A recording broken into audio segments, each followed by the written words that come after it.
Welcome back. My goodness, it's been a couple of weeks. This has been a crazy couple of weeks. We have not done this in 2 weeks. It feels like an eternity. It's crazy. 2 weeks ago, I had some internet troubles at my house, and then last week I was in LA, and I was supposed to be in a place that had good bandwidth to be able to do the stream as planned, but it's technical, but it was not going to happen last Tuesday, and so it didn't happen last Tuesday. I'm really sorry. These streams, I really hate to miss these streams. These streams take so much focus from me throughout the week, and so missing one feels painful. I hate it, and I did it twice in a row. That's actually a first for this stream. We've been going since March.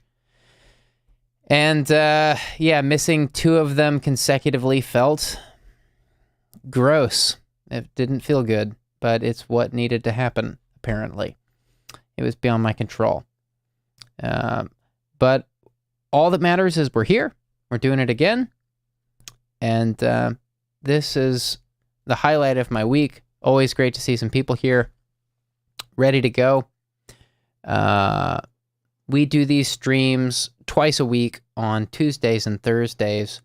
Sorry, no longer Thursdays.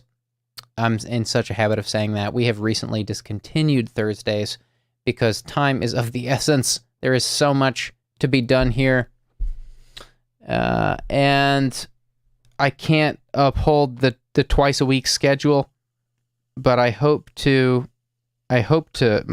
dream is that we're able to do this 24/7. Wouldn't that be awesome? I don't think I would be able to do it that way alone, of course, but my belief is that people have things on their minds at all hours of the day, and so what a better mission than to aspire to do this 24/7. I don't know how it's going to be possible, because we just missed the last 2 weeks, but that is not because of... it was not by choice, so I hope everything I'm saying is making sense. Welcome. This is Anonymous Live number 80. It's funny, this should be 82. This should be 82, because we've missed a couple streams the last couple weeks, but this is number 80. And I was in California last week shooting some sketches. Spoiler alert, for those of you who are here because of things I've made in the past, funny things, we just made some funny in California last week. That's what took me to California. So I had some internet trouble where I was staying, and it was not planned, but I'm rolling with the punches. And I just want to reiterate, every time I miss a stream here, I don't like it. I feel it every time I miss a stream here. So I'm sorry the last 2 weeks we were gone. We do these streams every week, once a week now on Tuesdays at 10 p.m. Eastern, 7 p.m. Pacific. There's also a Discord server, which is a budding community that's an extension of this project. The Discord server is 100% free to you. People are in there every day talking about, they're just shooting the breeze. Some people are talking about books they're reading. Some people are talking about video games they're playing. Some people are talking about things they're going through that are difficult. There are support channels in there for people who want to talk about maybe more heavy stuff. And certain members of ours gravitate towards those support channels. None of this is a substitute for therapy, of course, but this is just like a place where you can find good people who are open-minded and aren't going to just try to preach to you about what you should be doing. This is, if you've come here looking for that, you've come to the wrong place. We are here to just listen and offer people a place to vent, share, whatever's on their minds. And this is what we do for 2 hours a week, every week on Tuesdays. We recently moved to a new channel here on YouTube, so things have been off to a slower start We used to host these streams on my main channel, but we have since moved over to a completely fresh channel for Anonymous Live. And this seems to be the best move because Anonymous Live is its own project. It's completely separate from anything I've ever done before. This is a huge departure for me. I'm not a therapist. I'm not a psychologist. This is just what we do. Once a week, we host a anonymous listening. It's like a listening circle. And so if this is your first time here, you can call in for any reason. We have a 1-800 number here on the screen. Anyone can call. And we will keep you anonymous so long as you keep yourself anonymous. We don't want names. We don't want locations. We just want to hear what is on your mind. And we offer you anonymity in exchange. We think that's powerful stuff. And that's why we're here every week. Except the last 2 weeks. Because life is crazy right now. But here we are. And we're going to dive into the first caller. Hi, thanks for calling. Hey there.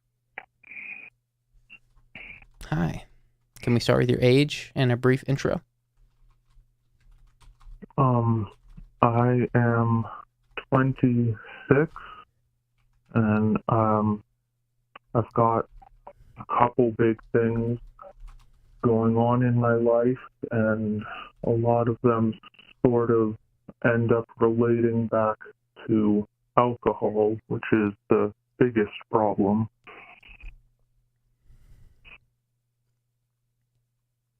Okay. What's on your mind? Well, just yesterday, I just moved into a new apartment for the first time ever in my life. So that was a really big change. And I've been having to deal with a lot of family stuff. My parents are still legally married, but they each have their own new partners and live in separate places, and they both talk trash about each other to me and leave me in the middle of all of it. And I have been drinking a lot of alcohol for, several years, but even more so the last couple years. And with all of this going on, and just a few weeks ago, I got some blood results back that show that it's really starting to take a toll on my body, like my liver and kidneys and all of that.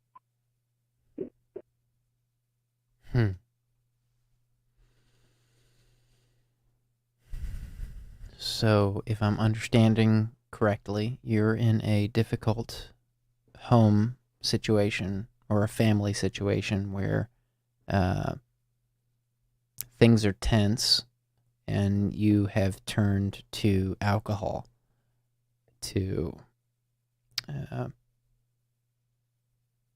try to remedy some of that tension. Yeah, when the buzz starts to kick in, it makes everything not seem as bad, and then I wake up in the morning and have to face it all again, and my first instinct in the morning is to go reach for the alcohol because everything is just such a mess right now.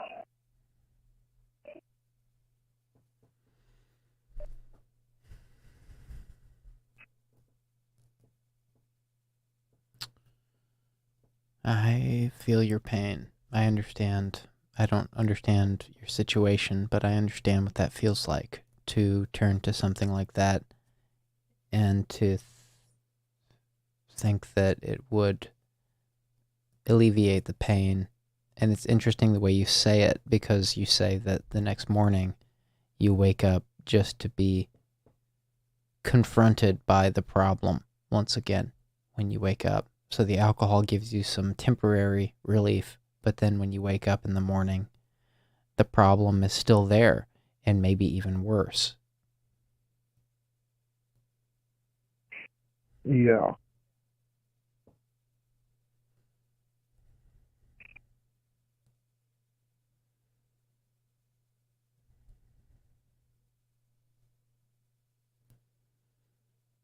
What's going on in your family?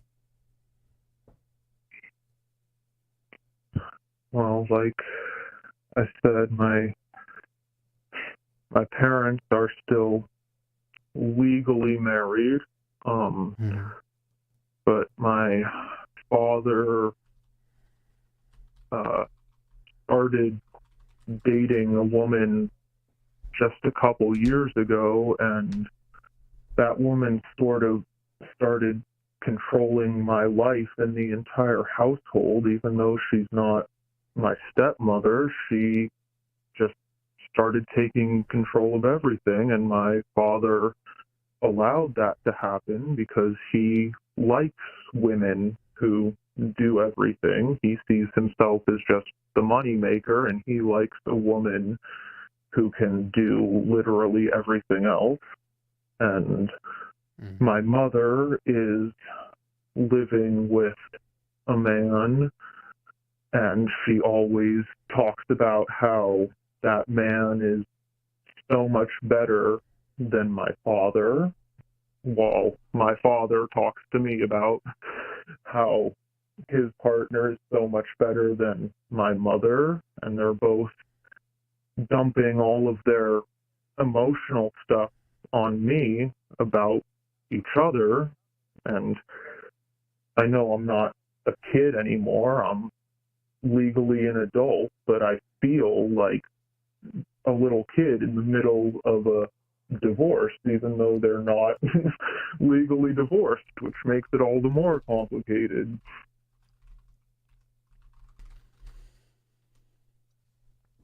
Would it be okay if I here to refer to your father's girlfriend as your stepmother, for lack of a more immediate term? Because I'm asking permission, because I'm probably gonna forget that this person is not your stepmother because of how your father is treating her. You've told me that your parents are still legally married, but they've chosen a very complex kind of arrangement where they're still married, but they're seeing other people. And what it sounds to me like is that you're effectively your stepmother, even though she's not legally your stepmother, is making stuff complicated because your dad has given her that power. Your dad has given her that agency. So I at least ask for your forgiveness if I refer to her as your stepmother. I realize she's not, but that's like No, essentially that's the place your father's given her. it's totally fine, because I honestly have been calling her the evil stepmother for a while now, even though she technically isn't. What's your relationship with your mom like? Absolutely terrible. uh, Hmm. she was pretty emotionally abusive throughout my whole life, and even yesterday, I said just yesterday, I moved into this brand new place, and she was supposedly helping me, but just trying to make it all so much more complicated and trying to make so many things about her when I was already dealing with so much with the movers and everything.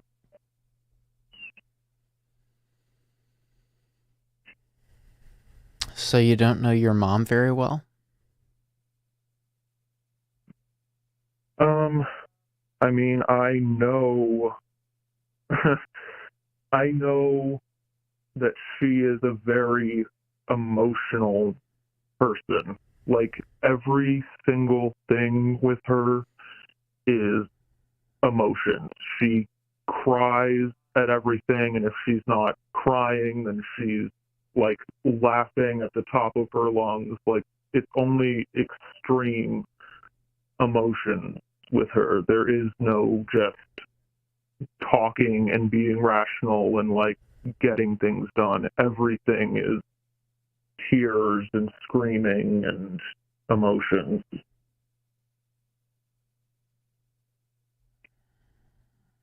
Could your mom be bipolar?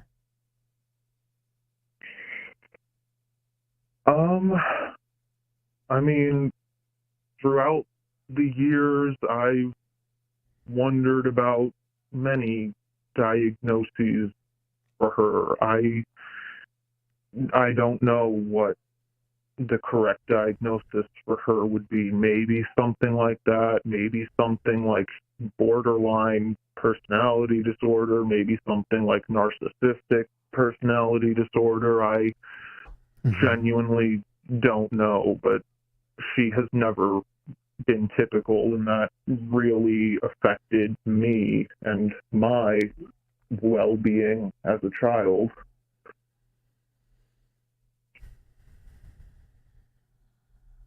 You know, I just want to say before I go any further that these kinds of calls are the most difficult for me because, of course, I don't know you. I don't know the people you're talking about. I don't know your parents. I don't know your effectively your stepmom. I don't know any of these people. I'm just going off of your account. And so I'm not claiming to know. I'm not trying to steer your life. I don't want to steer you in a bad direction. All I can offer you is feedback on the things you're sharing in real time. Mm-hmm. And what your story makes me question is, how are your parents? Are they okay? Like, is your dad really attracted to people who are good for him? I'm not saying is your mom a bad person. That's not what I'm saying by that. I mean, I'm saying kinda, like, I what's kind that? of lean toward thinking she's a bad person often just because of the way she treated me as a child. But yeah, I don't directly call her that to her face. So I'm admittedly kind of dancing around this because I don't want to make you think that there's some problem with you.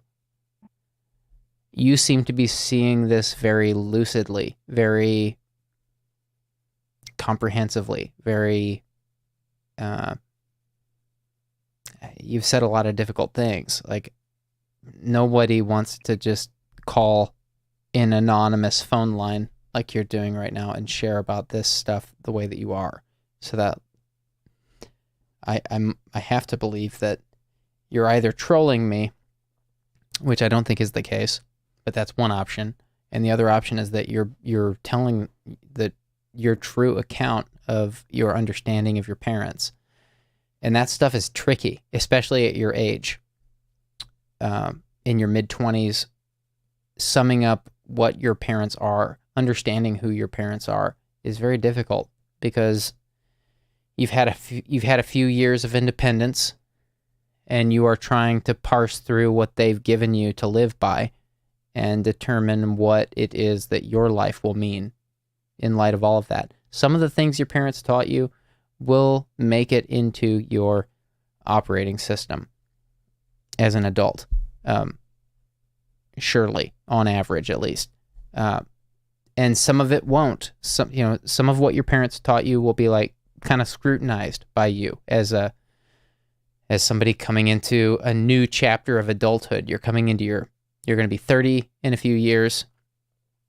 And that's a really serious time of being an adult because you're no longer in your 20s. And it's a thing that I think it's an invisible transition a lot of people don't think about. A lot of people don't anticipate what it's going to mean to be in their 30s. But I think what it means is being okay with what you've been given in life, being okay with your lot in life. That's what your 30s are about in my book. Your 20s are about parsing through what your parents gave you and deciding what's for you and what's not for you. And your 30s are about being okay with whatever comes out of that and learning to make peace with it. That's what I think your 30s are about. And so what I'm saying to you is, like, I'm hearing a really difficult equation the way you describe it, because you're saying two very different things all at once. You're saying my mom was not easy to describe, and my dad is in another complicated relationship.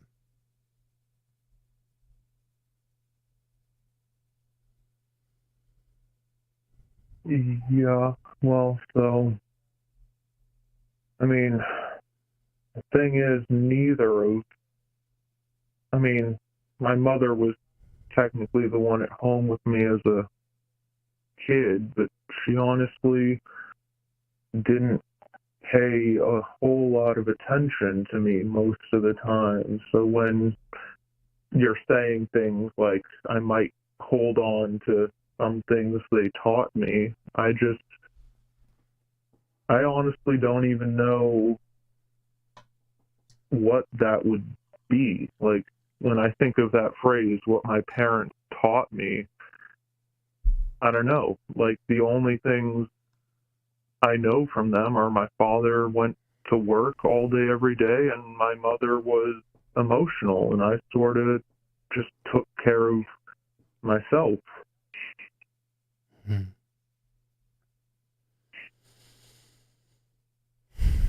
And that's why now I use alcohol to take care of myself, because I genuinely don't know the life lessons. Like, I know the basics of how to cook dinner, how to put clothes in the washing machine and stuff like that. But when it comes to, like, actual real life, I just don't know.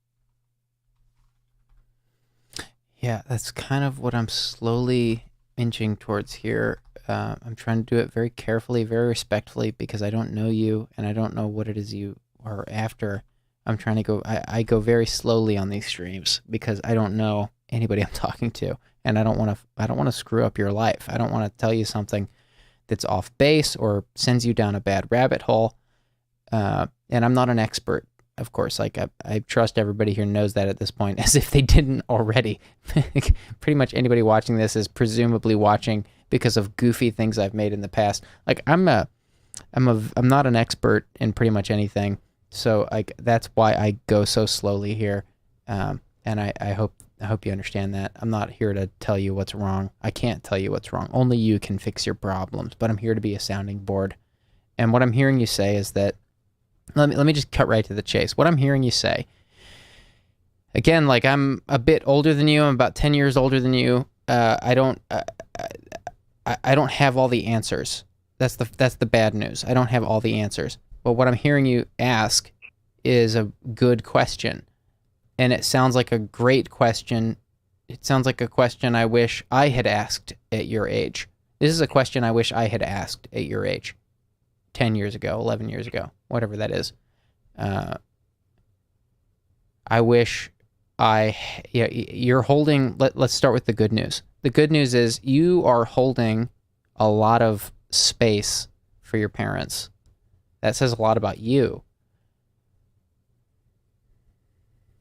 You're holding a lot of space for them, meaning you are, you clearly love both of them. You see, it seemed like you see downsides to both of them, like down to their parenting style or their personality or their philosophies or whatever it is.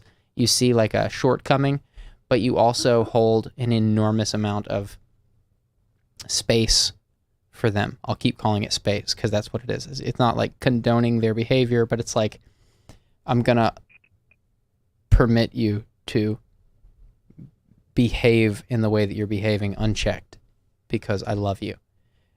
And I trust that you're just on your own journey and I can't drive that ship. Does that sound accurate so far?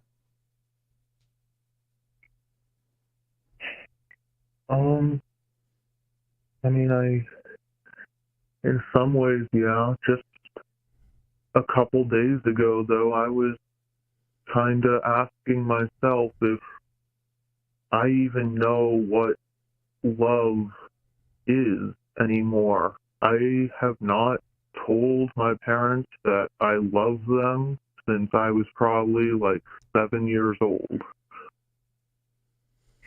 Well, I can touch on that very uncontroversially. I can touch on that unequivocally. I can touch on that. That is not a hot topic. I can touch on what love is very simple.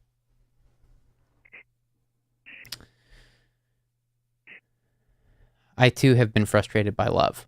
There's an old Spellbound podcast episode that I did with a linguistic expert. I won't name their name. I won't name their gender or anything that could link this to them. But there was an old podcast episode I did several years ago where I was really frustrated by this psychologist, linguistic expert on their characterization of love. They were saying, "What is love?" And of course, like, it's a great question. What is love?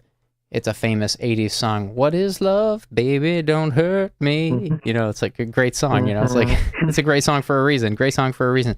The point is, like, I think it's a dumb question, ultimately. What is love? It's a great song. It's a great question, but it's dumb. It's a really dumb question because it's very simple what love is, in my mind. In my mind, love is space. Creating space for things you don't understand, like you may very well be doing with your parents. Love is collaboration. Love is choosing to collaborate. It might get clearer by painting the opposite of love. Humans are very complicated. We have 3 different stages of our brains that evolved at different times. And the higher stages of that brain, the latest stages of that brain, are very advanced. The prefrontal cortex, which is the latest stage of our brain, negotiates between the 2 most primitive forms of the brain, the reptilian brain and the mammalian brain. The reptilian brain is referred to as the amygdala. The mammalian brain is referred to as the limbic system. And we have, on top of all those stages, we have a prefrontal cortex that negotiates between those other 2 stages. So we have every day, we have reasons to act like a reptile, and we have reasons to act like a mammal. And only because we're human can we choose to choose. We can choose to choose because we're human. We get to decide how we're going to act. Reptiles don't have that luxury. Reptiles will eat their own kids. They don't understand the repercussions of eating their own kids. They don't even understand that it's actually bad for them to eat their own kids, but they will do it. If they're starving, they will eat their own kids. They'll eat their own mates. Some bugs will do this too, because they're not advanced enough. Well, can I ask you a question related to that topic then? Yeah. So that, just like a lot of other things, sort of goes back to the alcohol. I know in my educated brain that the alcohol is hurting me. It genuinely is, and yet I can't seem to stop myself from using that as the way to deal with literally everything. So where does that fall into place? How do I overcome the urge to just be numb and recognize the more educated part that knows it's bad for me? So we're slowly getting there in my mind. I hope you don't think I'm dodging the question. I'm slowly getting there, but I'm trying to set some basis for getting there first, because I don't want to just come out with what I'm thinking. I want to give you a very clear picture of how I got there, so that you can audit me, so that you tomorrow when you wake up, if you're listening to this again, you can say, okay, I see how Julian got there, and I either disagree or agree. I don't want to just tell you what I'm thinking about that. We're getting there. But first, but first, you've got a very delicate equation on your hands, which is like your parents that are they're apparently at odds with each other, and your dad. Very much so.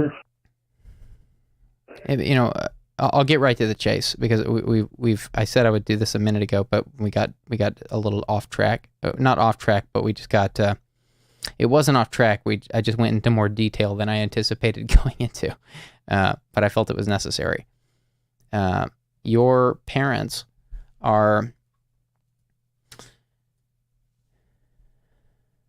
like your dad seems to have a very old-fashioned view of the world.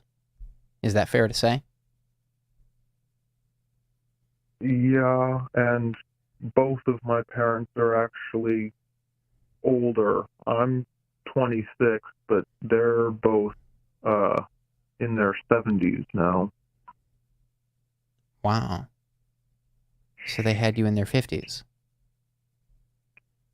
Well, I was actually adopted, yeah. Okay.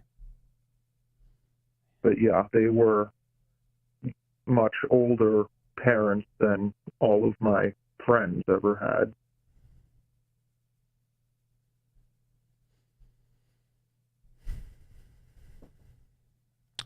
That brings up other questions for me. Did you ever meet your biological parents? Did you ever get to know them?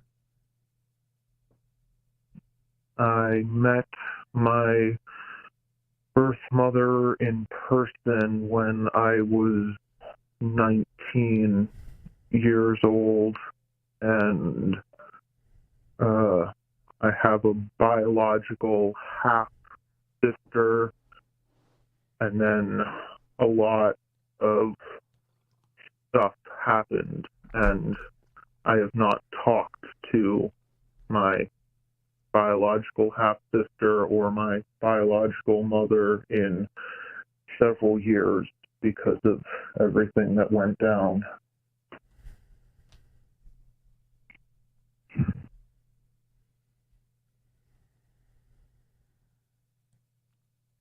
So, my friend, my guess would be that you are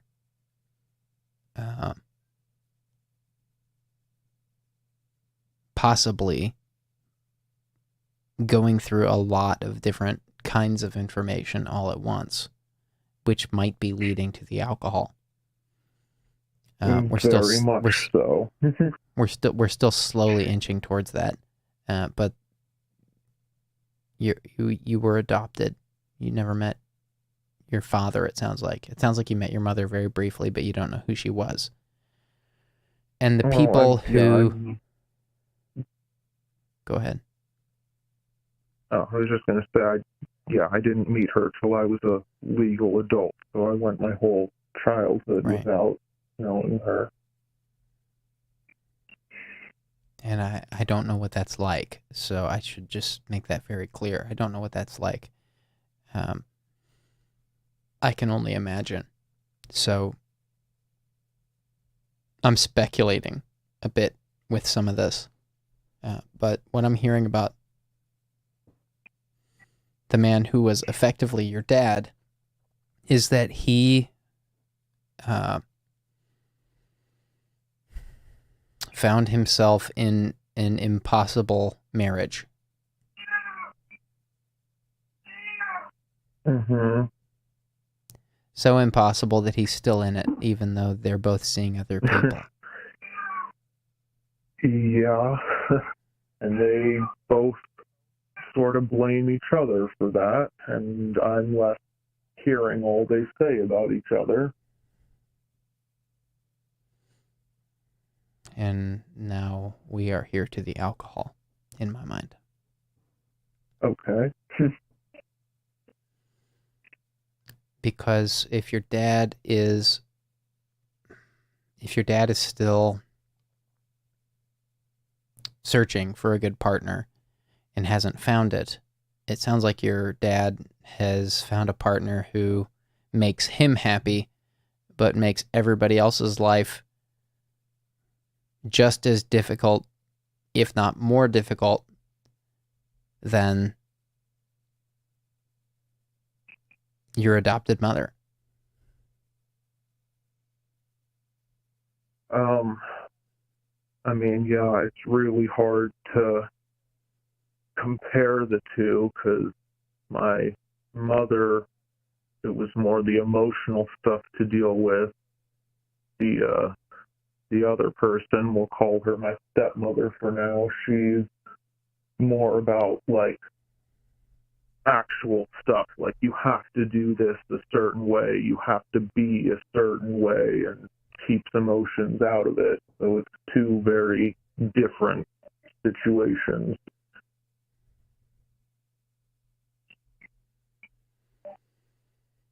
So what I'm getting at is that it sounds like your dad is after, like your dad has again, we're talking about your adopted dad. I don't. Yeah, it you doesn't sound don't like need to put adoptive in front of it. Okay, They've been my parents since birth. Okay, great. I'm just trying to be clear, but I'm glad we're on the same page.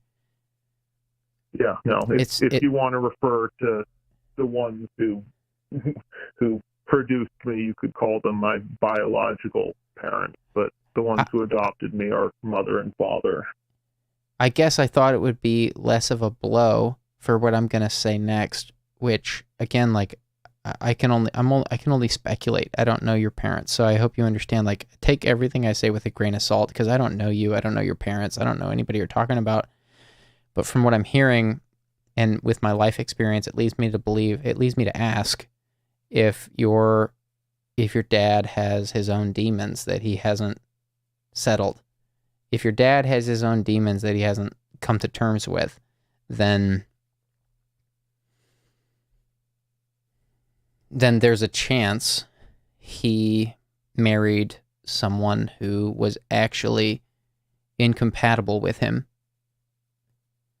And there's also a chance that he is still kind of chasing something that feels the same, which means your dad might have, I'm trying to be very careful with the words I choose here. Your dad might have, it sounds like, been attracted to two very similar, very dysfunctional traits in both your mom and your stepmom. Mm-hmm. Makes me wonder if your dad is repeating some bad patterns. Maybe it's not good for him in the long run, but maybe it's worse for you as his son.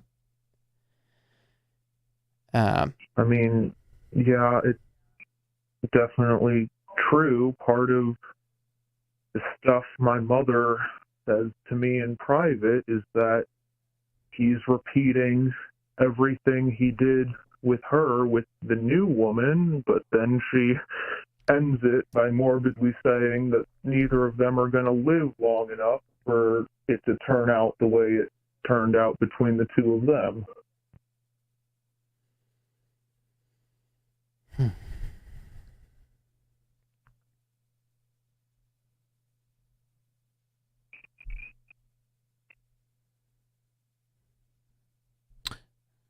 So let's cut to a different chase.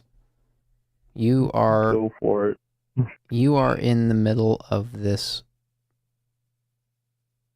turmoil, this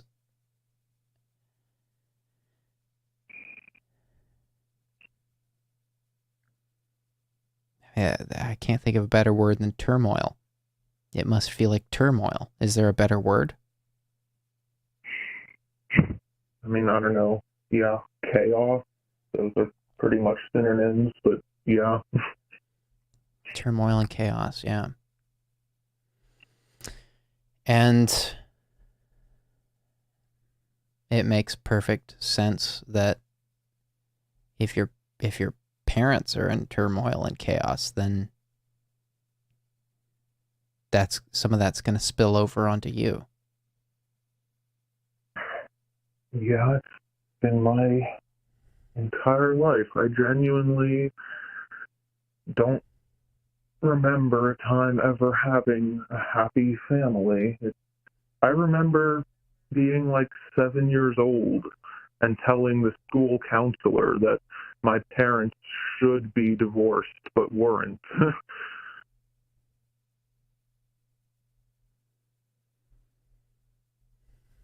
So what I'm saying is there might be, is it possible there is some life for you where you can acknowledge that your parents did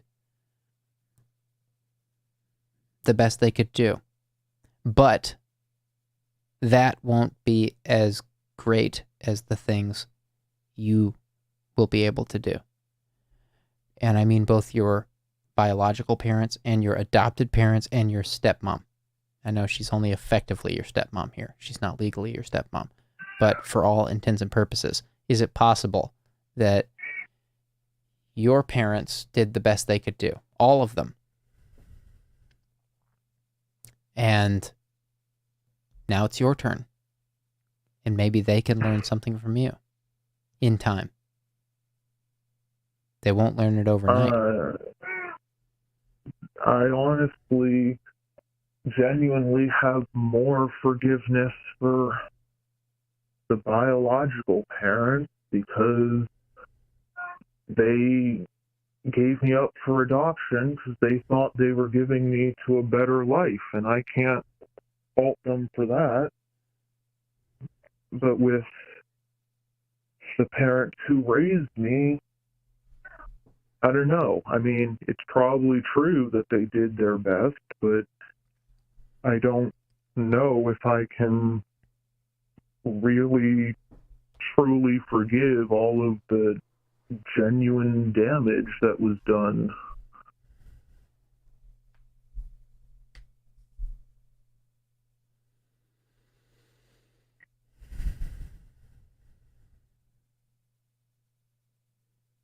Yeah, I want to be very careful about that part of this because I was never adopted. I don't know what that experience is like. I'm trying to be very sensitive to that. I can only speculate on what that's like. I don't know what that's like.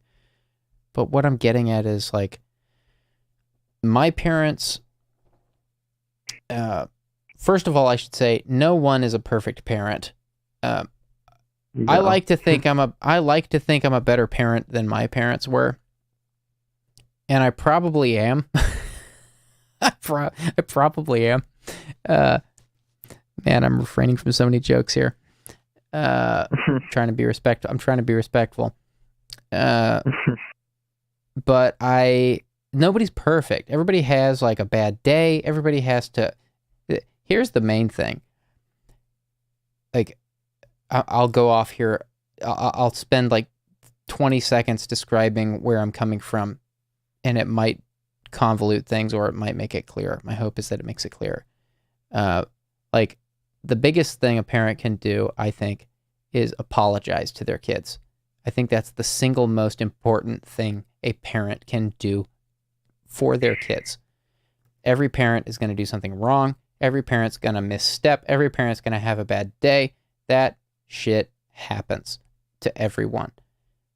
That's why I think the single most important thing a parent can do is apologize to their kids. Show humility. If you've done something wrong, if you've acted in a way you don't think is right, you owe it to your kids to apologize, to tell them, hey, when I did this, that was not right. That's not, don't do what I did there. That was me being imperfect. Don't remember that part. Forget that part. I'm apologizing. I did the wrong thing. That's the single most important thing a parent can do for their kids. Tell them where they went wrong. I don't know what it's like to have parents like that.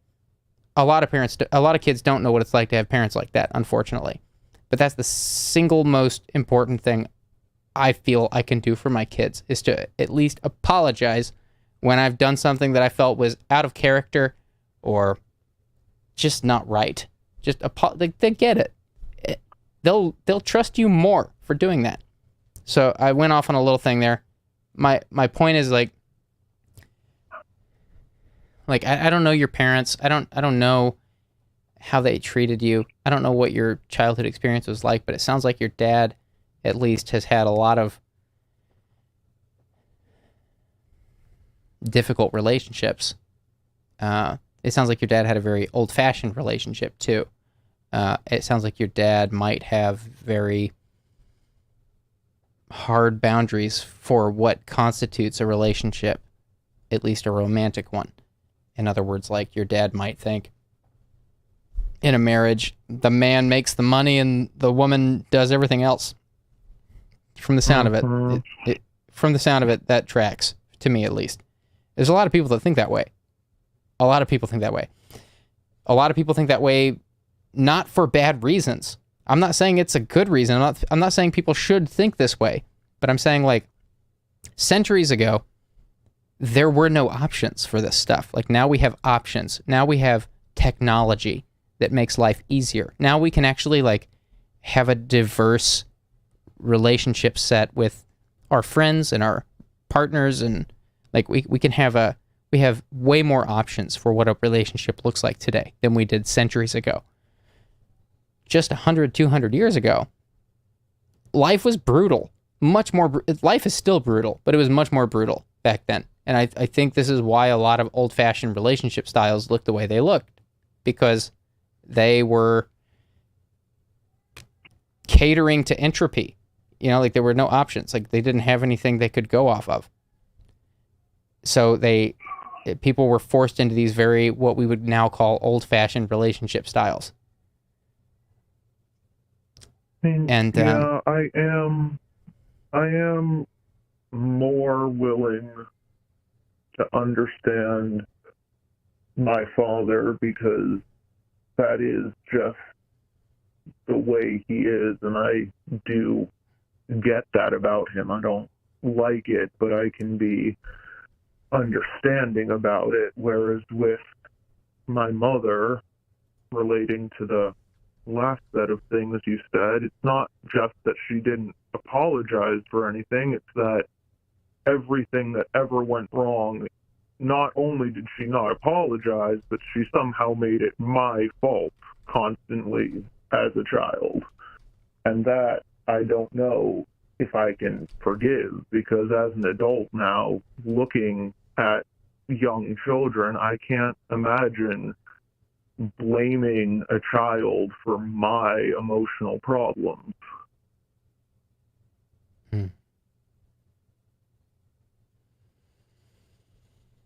Well, you might not, like, again, I want to be very careful here. I don't know the right words to use here because I'm not an expert, and I don't know what it's like growing up adopted. But this is something I've danced around a little bit. I hear also, I'll say here, I don't know what's going to happen, but I hear my kids stirring upstairs. I don't know if there's a problem, but I might need to step away for a second if things.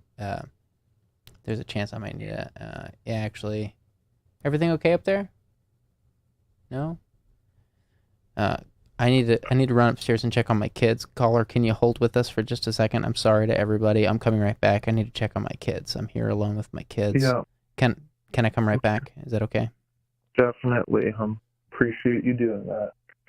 Great. Coming right back. Hold with us.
Okay, we are back. Caller, are you still with us? Yes, and I just wanted to say, since we were just talking about parent relationships, I do genuinely appreciate that you're willing to go take care of your kids. That's awesome. Well, maybe this cuts to the core of what we're talking about, which is like, there's a couple things. Again, I'm trying to be very careful because I don't know. I ask you, you please tell me if I say anything that I don't understand, because I inevitably will say something I don't understand in this conversation, because I don't know what it's like to be you. But I also know what it's like to. I did not grow up in a normal way. I had a very complicated familial history, we'll say. I know that family can be very difficult. I also know what it's like to,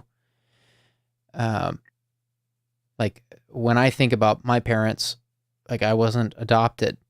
I had my biological parents. And I spent my childhood trying to figure out which one of my parents I was more like, which one of my parents I got the most genes from, suffice to say, or something like that. Like which one of them I should look to for direction. And I, in doing that, am able to extend both of my parents a lot of grace for bad decisions they made, for things that they did that hurt me. I'm able to forgive them for that automatically, because I can feel both of them inside of me.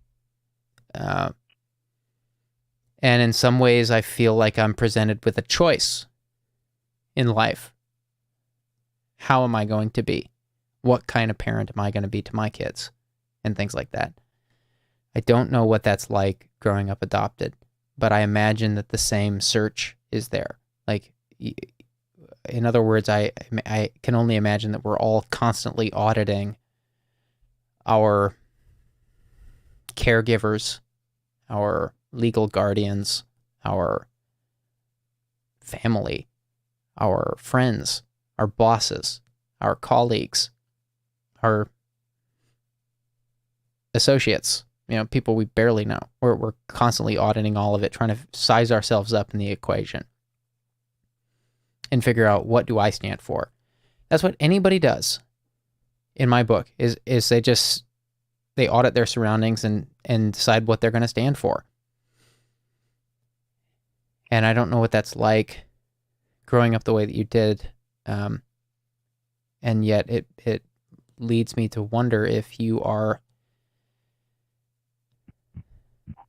maybe, like, I guess I would pose it as a question. Like, does what I just said track with you? Do you see it? If I can ask a very dumb question again, because I don't know what it's like, I'm asking you to educate me. Like, when you grow up adopted, does it feel the same way? Are you looking to your adopted parents for identity? Or do you look to them? Do you identify with them at all? Like, it's a very dumb question. I fully acknowledge, but I'm trying to understand, because I want to make this a good call for you. I don't want to just hang up and you wonder what that was about. I want to talk about real stuff. And what I'm thinking is maybe missing from my side of the conversation is, like, what is that like growing up with two dysfunctional, like, your adopted parents are supposed to be the functional ones. Like, when a parent gives a kid up for adoption, like, there's a mystery at play. They can't do it. There's like some hurdle. There's some barrier to entry that is denying them access to parenthood. they can't make it work for some reason or another, and your adopted parents are supposed to fill that void. And it sounds like you got a very complicated adopted parent situation. And I'm wondering, like, what did growing up in that feel like? Did you grow up feeling like you were one of your adopted parents and you were trying to figure out which one you identified with more?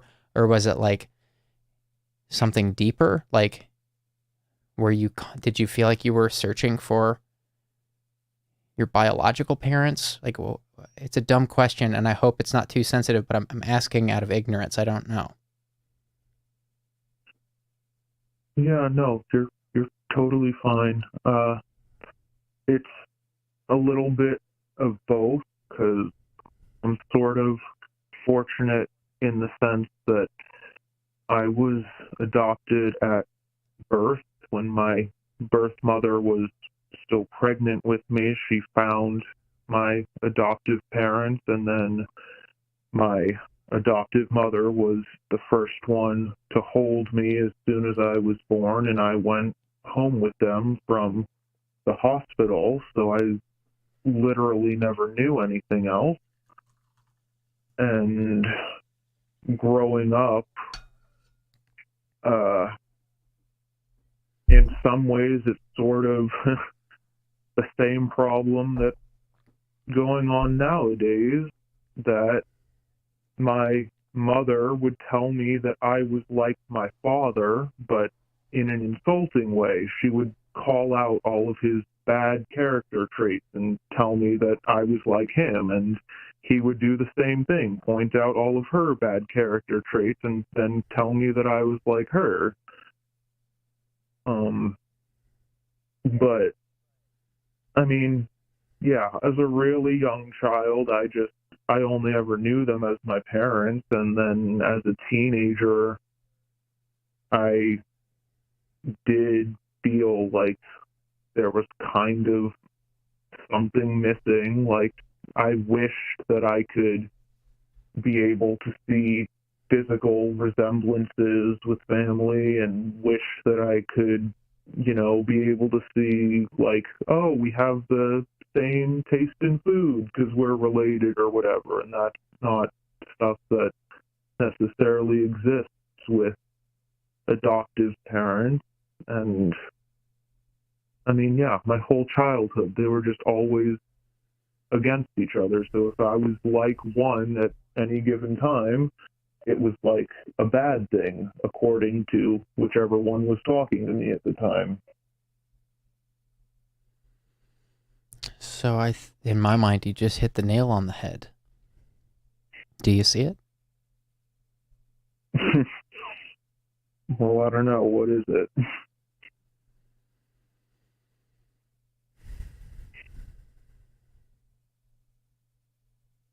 Well, you grew up wondering which one of your parents were the one you identified with, the same as any kid does, whether they're adopted or not adopted. That's what we do as kids. We look for what we identify with.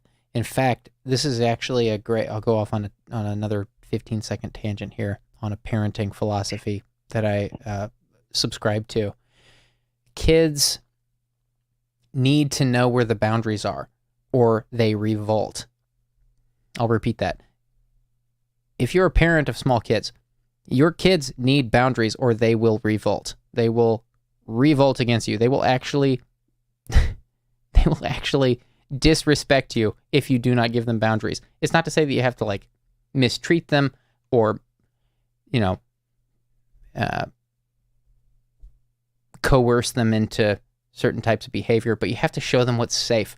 Like, if you go up to I heard this great analogy by a psychologist and a pediatrician about raising kids, and they liken it to being on top. They liken being a child to being on a very tall bridge with no guardrails.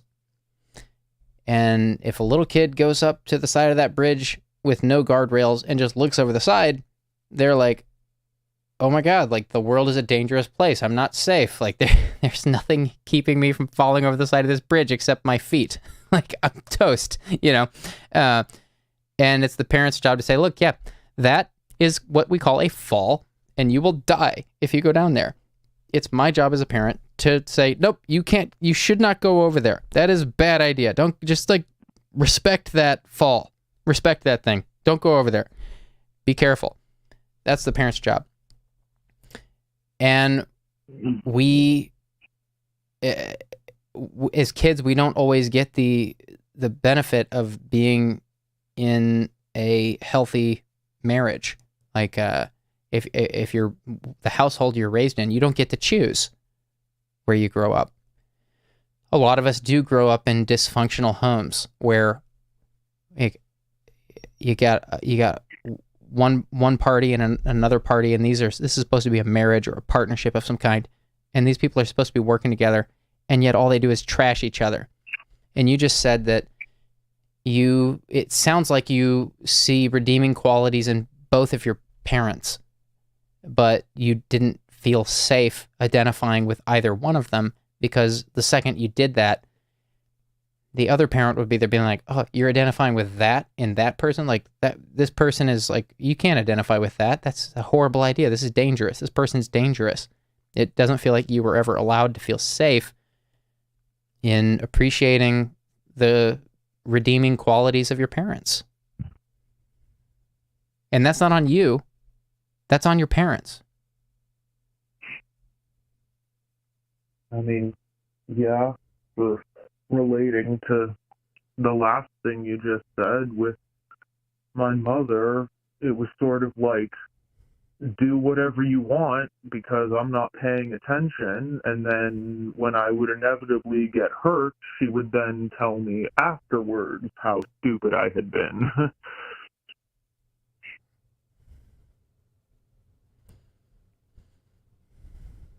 It's easy to say someone was stupid after they got hurt. But yeah, like you said, it should have been her job to guide me sort of beforehand. So that's it. Yeah, we're getting closer to it. What I'm saying is, again, the first question I had to you is it possible that your father wound up in another bad partnership? I mean, from my view, yes. He's happy for now, but from my view, yes. Now, there's a second question, and it's more difficult than the first one. The second one is, your dad, I'll begin the question with a statement. Your dad is a grown-ass adult, maybe doesn't act like it at times. We all have our moments. We all have our weak spots. And we all have our blind spots. Everybody does. But is it possible your dad... Sorry, you already answered that question. Is it possible that you can respect your dad's autonomy as an adult who clearly loves you? Like, let's start with we're far from starting with this, but like your parents clearly love you. They adopted you. That is one of the highest, in my book, that's one of the highest forms of love that exists. It doesn't mean I believe it far more of my father than my mother. I have a much more difficult time believing it of my mother, but I do recognize that in him. And neither one of these people will be perfect. I don't even like the term perfect because it implies that there is some thing that we should all ascribe to that we'll never reach. Nobody's going to be perfect all the time, no matter what standards we set. I prefer the term balance, which is maybe just semantics, but I think it's a more accurate term. Like, nobody's going to be perfectly balanced all the time. I can have a good day where I can I can be very, I can rest easy at night knowing how I went through the day. That's that's not unheard of. But we all have moments where we do things that, like, either we were missing the point, or we fell short of someone else's standard, or we hurt someone, whether on purpose or unintentionally. Like, we're not balanced all the time. So it sounds like you have a lot of grace for your parents, even though they weren't balanced all the time, which is great. But, what I'm getting at is that it sounds like your dad is repeating some bad, I don't like the word bad in this case, but like your dad is not fully reconciled his trauma. Your dad has his own trauma and is looking for, I'm only speculating here. I'm speaking in statements, but I'm speculating. These are questions. I'm thinking out loud. It sounds like your dad is has not closed a trauma loop in his own mind and is seeking out the same thing he sought out before, another dysfunctional relationship.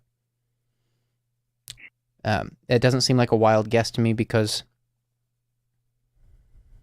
I believe people can identify unhealthy attractions and correct those. Whether it's alcohol, whether it's a bad romantic attraction, whether it's like a man being attracted to a specific thing in a woman, and that leads him to be attracted, man or woman, that leads the person to be attracted to like 10 people consecutively that are equally dysfunctional for them. Like, people do this stuff, It makes me wonder if the reason you're drinking is because you have not been allowed to identify with either person who loved you the most and who gave the most to you. Yeah, as I said earlier, I've genuinely been questioning in the past few days if I even know what love is, because I don't feel like I have ever fully felt it. Like, I get that they've supported me my whole life, like financially and all of that. They put me through school and, all of those important things, but I just don't really feel like there was any genuine love there. And I don't know, maybe that's a symptom of just being adopted or something, or a combination of that and my parents not being great, especially my mother, since she was the main parent while he was at work all day. But I just genuinely don't feel loved by like anyone other than my dog.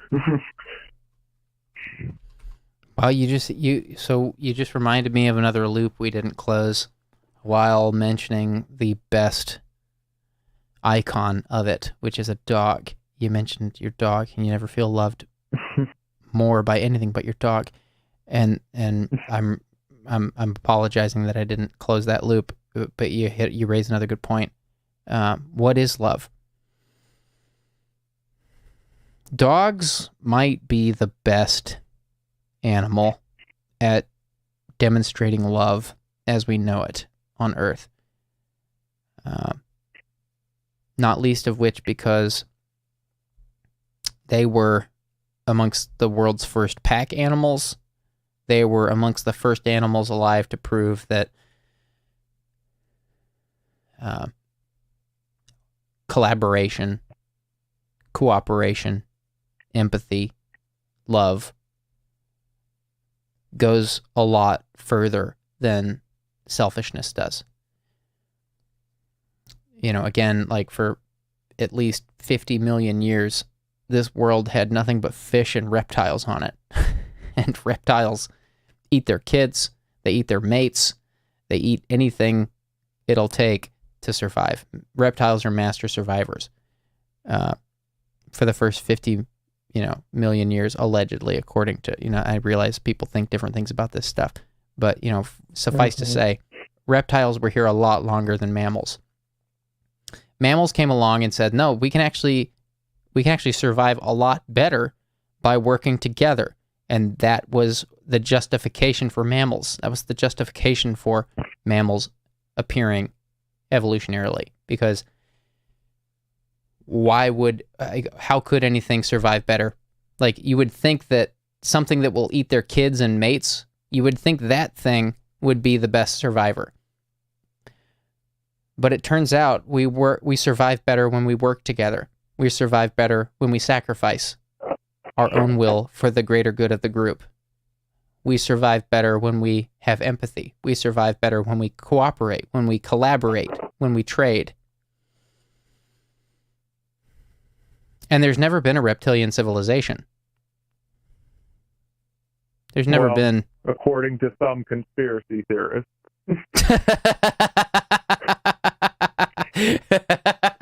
Unfortunately, you've picked the wrong show to invoke that term. But I'm with you. I follow. But yeah, the point is, like, there has, like, we never would have created civilization if it weren't for trade. And what is trade? Trade is saying, hey, you're good at X, I'm good at Y, let's trade. I'll pay you this, you pay me that, I can do my thing, you can do your thing. It's the reason we're not all farmers anymore. Unless you want to be a farmer, again, I use again intentionally because your ancestors were invariably farmers.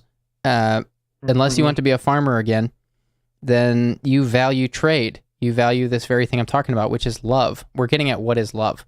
I think love is much simpler and is much simpler than a lot of people make it. I also think maybe this description might sound cold to some people, but I think love is no one thing. I don't think love is any one thing, but there is one thing it surely is, and that is, there's a few things it surely is. It's surely sacrifice, and your adopted parents did that for you. They surely sacrificed. That's the one indicator. That's amongst a few indicators I have that they actually did love you, and nobody's perfectly balanced all the time. So they're not gonna. Nobody's parents can offer them a perfect roadmap to life. I'm gonna let my kids down in ways that I have like just waiting to see. Like, I don't know how I'm gonna let my kids down. I'm waiting to see, and I will be all ears for it because I want to learn. Like that's the best attitude we can take in life. I think is like how can we love things and then be willing to learn. How can we love things without a vengeance? Like, we're taught all these things about, like, through fairy tales and romantic stories like Romeo and Juliet. It's like what you're willing to give for your principle and things like this. And, like, there is some beauty to it. But there's also, like, I think we get tricked into a lot of bad decisions through things like happily ever after, and, like, the frog turns into a prince when the princess kisses him. Like, this stuff is, like, it seems trivial, but I actually think this stuff is, like, not helpful to, like, a productive way of life. Like, it's just not productive in my mind to teach kids these things. Like, kids are cementing these ideas into the foundation of their brain. Like, it's not helpful. But, like, I really believe that we go looking for information based on things like this, and it misguides us. It leads us off the path of what is actually going to build a fruitful life that we can take pride in and enjoy the entire time. I think it's a tragedy that so many boomers, without singling out your parents, I would just say, like, there are so many boomers who seem to have just bought into this stuff like line, hook, and sinker. And it's just not, I don't think it's the full picture. I think there's so much more to it. Like if you're going to be, if you love something, you are willing to be vulnerable with it. You're willing to be intimate with it. And it doesn't sound like you got to see a lot of that growing up. It doesn't sound like you got to see a lot of your parents being vulnerable or intimate with you, treating you in those ways. And maybe that's what you're looking for in the alcohol. Maybe. I don't know. I mean, part of what you said is why I do have a lot of respect for the biological parent, because it would have been probably emotionally easier to keep me and try to bring me up in a not great environment. And so for the biological parents, really genuinely recognize the sacrifice that they made to give me to someone else that they thought would be better for me. And so I do have a lot of respect for that. But, I mean, yeah, then we get to the last thing you said. I don't know how to replace feelings that I want to have without alcohol.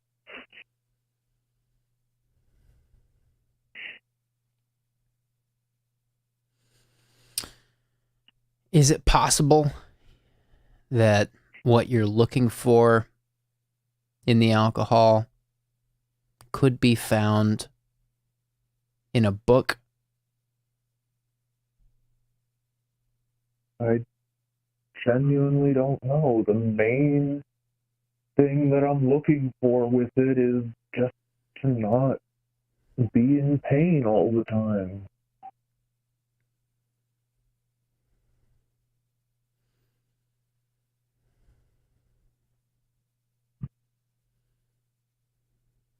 And what is pain? Pain it's more than discomfort. It's discomfort without an answer. Yeah, it's been excruciating at times, and that's why I turn to the alcohol. I can get like 2 liters of vodka for like $10 at the store, so why not pay $10 to not have to face pain?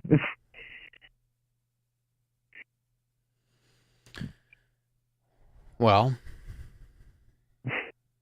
trauma is something that people will try to chase with alcohol.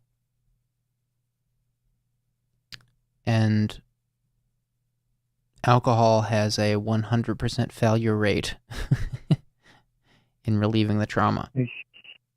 Yeah, and I mean, that's sort of what I was saying earlier when you were talking about the different evolutions of the brain. Like, I know that, and I know that it's damaging my body, and yet it's what I resort to on a daily basis. Because I don't know what else there is. I genuinely don't know. I think that I think it's at least possible we look for answers to questions because of conditioning. In other words, I think we drink and we do things that are bad for ourselves because the answers escape us. And we assume that the answers are more important than they actually are.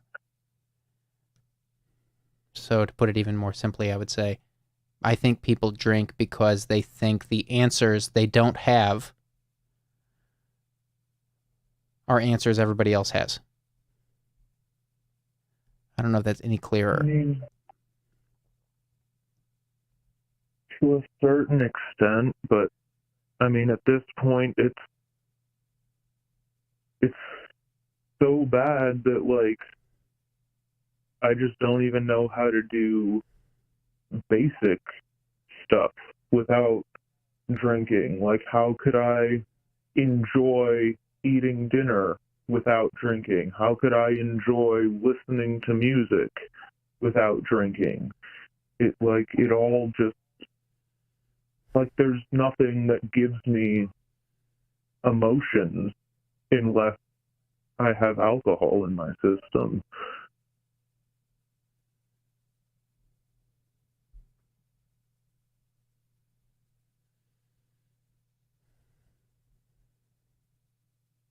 But you didn't always feel that way. I mean, yeah, I wasn't always drinking every day, but I was pretty much always in pain. And I didn't know how to make it stop. And this was the one way that I finally found to make it stop for a while. For a while. Yeah.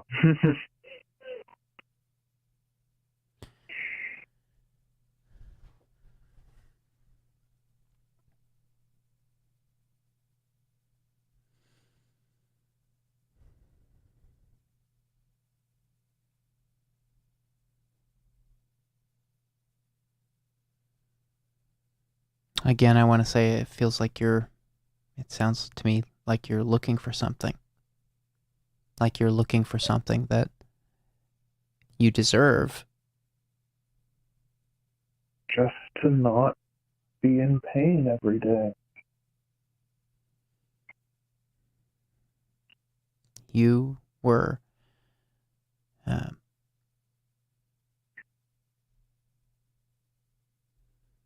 raised by two people who loved you. They didn't love you perfectly. Their love wasn't balanced all the time. But they loved you. I fully believe that. I mean, nobody adopts someone because they don't love them. Nobody, like, to be a parent, period, is a very advanced kind of love, I would say, because it's constant and there's a lot of bad parents, of course. But even the worst parents, I believe, love their kids. I think a lot of parents don't know how to be parents. And I think that... is that a cat? I hope that's a cat. It is. He's crying. Aw. I love cats. Yeah. He's still getting used to the new apartment. Okay. Yeah. Look, like, if you grow up to have kids, you will also invariably do things your kids will be confused about. Because no one is perfectly balanced all the time. And nobody makes the right decision 100% of the time. We don't have that much bandwidth. We're not that smart. We don't see the future. That's what life is about, in my mind, is making mistakes and learning from them. That's why I think it's important to learn to apologize. And I think that, again, like, we're covering a lot of different things because your story is very dense. And I'm trying to make sure we're getting to all of it. But in my mind, you are searching for something that your parents didn't give you. Your adopted parents didn't give it to you, and your biological parents couldn't give it to you. And and the moment I can only, like, again, like, as kids, we look to our caregivers as a roadmap. We looked. Our caregivers are Google Maps. We look at them and we're like, okay, what do I do in, like, this situation? And, like, that's what we're looking to them for. And they let us down. Not 100% of the time, but some of us get let down a lot more. than others. And when that happens, when we get let down by our parents,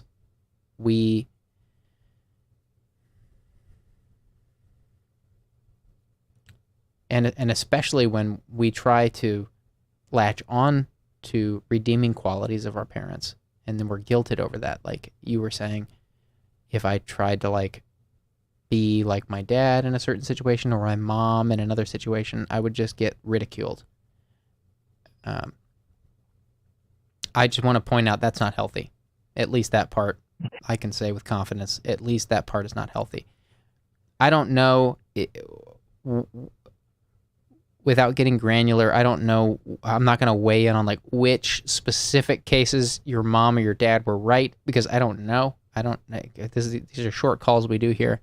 But I can say that, like, if you're being ridiculed for trying to adopt, like, redeeming qualities of your parents, then that's not, somebody didn't do you right there.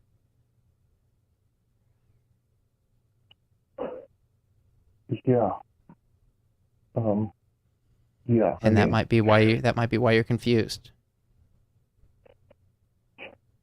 Like I keep saying, it was definitely much more my mother growing up who said and did a lot of very, very hurtful things. I don't want to bog you down with too many details, but she is the main source of my mental stuff now as an adult. My father, I can appreciate what he did because we always, had money because of him working all the time, and he did his best, but there are just a handful of things that my mother said to me throughout my childhood that I can't find it in myself to forgive, because I could never imagine saying and doing those things to a young child. Mm-hmm. Well, that makes you all the wiser, I would say. Now, if you have kids, you will know where that boundary is.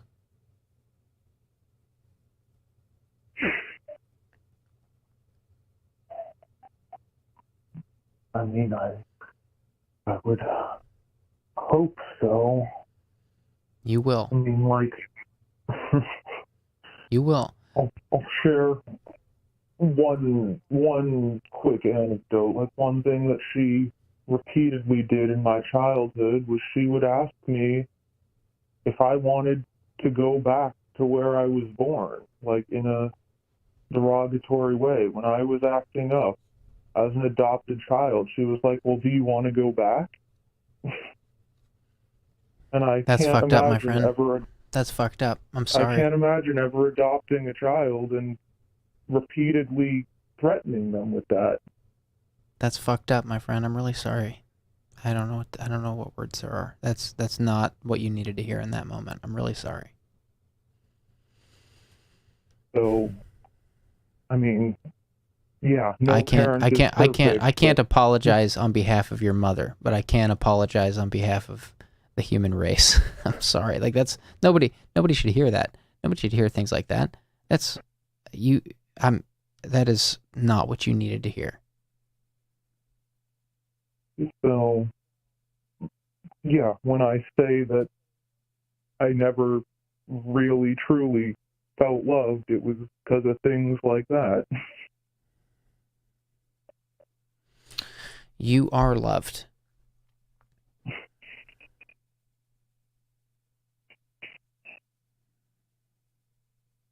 You are loved.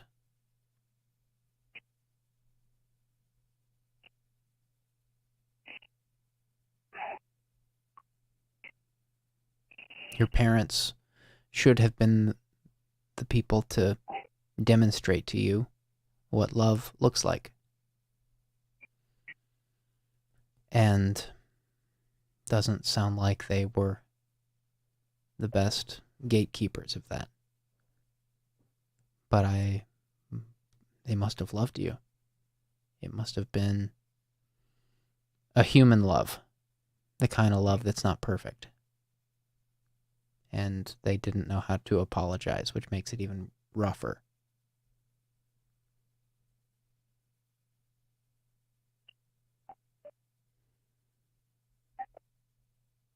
So, what do I do now other than downing vodka every day?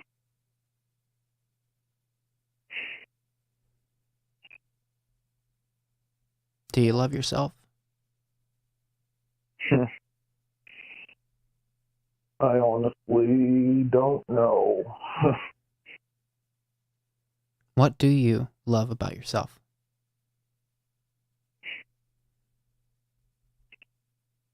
Can you tell me what you love about yourself?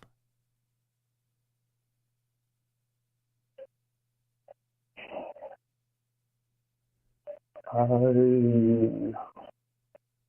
have been taking care of all the household animals for a long time because my father didn't want any part of that. My mother moved out a while ago, so I've been taking care of the animals, so I guess I pride myself on that.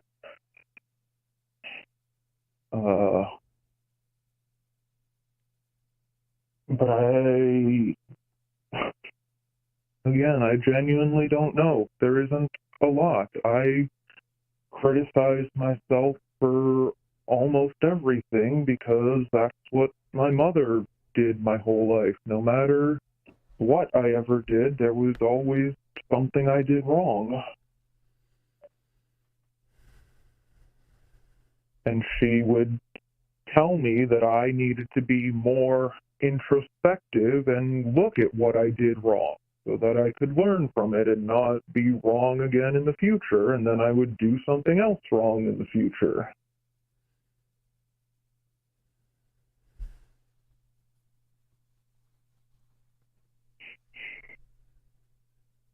It sounds like you are taking pride in a good way, taking pride in caring for the homeostasis of your home in a way that your parents did not. When you talk about feeding your pets and taking care of them, it's not exactly the same as having a dependent on a tax return, but it's in practice the same thing. Like it sounds like you take a lot of pride in making sure your home is in order. Well, and because those, I know what it's like to not be loved, so I would like that's right. the animals to feel like That's right. someone takes care of them. I hear that in your voice. I hear that. Yeah, that's what I hear. I think that's beautiful. And I guess what I'm saying is, like, there's two kinds of lessons we get taught in life, and both are valuable. A lesson is a lesson. The teachers aren't always the best. We have good teachers. We have people who care about us. Sometimes that can be a parent. Sometimes that can be a teacher or a professor. Sometimes it can be a partner. Sometimes it can be a sibling or a friend. It could be someone we're working with. There are good teachers in life, and there are bad teachers in life, and nobody's life looks the same. Sometimes people have great parent teachers, great parental teachers, and then they might have a horrible boss or a horrible sibling or something like that. And then other people might have a horrible parental teacher, but a great boss or a great friend or something like that. And we all learn this like algorithm of lessons through good and bad teachers throughout life is kind of how I look at it. You were raised with a very difficult set of parental teachers. So your parents didn't they did not do, they did a very lazy operating system install for you. They didn't quite see the full picture before they were teaching you the things they taught you. They didn't quite, it doesn't seem like they had their ducks in a row before they started teaching you. And when your parents are the bad teacher, that's a hard one, because your parents are supposed to teach you a basis for everything. And you have been raised with something that might take you many more years to get through. I'm not saying, I'm not going to mince words here. Like, this is a short phone call you'll have tonight here. I can't fix your problems. I'm just here to let you vent and to listen and to share anything from the chat or me that might be good food for thought. There's already been a bunch of stuff in the chat that I haven't gotten to. I don't think I've gotten to anything in the chat tonight yet. But there's so much stuff in the chat that you might be able to glean from, different perspectives, which you can review tomorrow once the chat replay is published. But what I'm saying is, like, you're looking for something in the bottom of that bottle that is not there. And and you know that. Very aware of that. You know that. So what is it? What is it you're looking for? You're looking for something. You're not looking for nothing. Otherwise, you wouldn't be going through that much vodka at night. It sounds to me like you are trying to reconcile a very difficult proposition that your parents gave you. It sounds like you are under a lot of expectation. It sounds like you are trying to believe in love. It sounds like maybe you're wrestling with what love is. Maybe that's the reason you take so much pride in caring for your home. Maybe that's, I heard it in your voice when you talked about caring for your home and your pets and making sure they have what they need. Like, I heard a little pep in your voice that was not there before. And that tells me that that really means a lot to you. That, like, you actually get, like, you can feel where you are. You might not feel like you can feel where you are, but you can feel where the value is in what you're responsible for. You can feel where you're adding and where you're subtracting, because you know what subtracting feels like, because you've been on the receiving end of that. You've been on the receiving end of your parents taking things from you, and you don't want to make others feel like that. I sense a lot of pride in the care you take for your home, and I think that's beautiful. And I think that the alcohol thing might be a part of your journey where you're searching for what it means to be a loving human.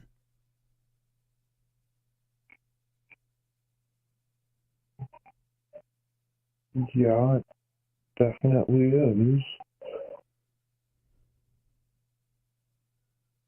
And I don't know where the stepping stones are specifically, because I don't know you. Again, like, you're a stranger to me, but I believe everything you're saying.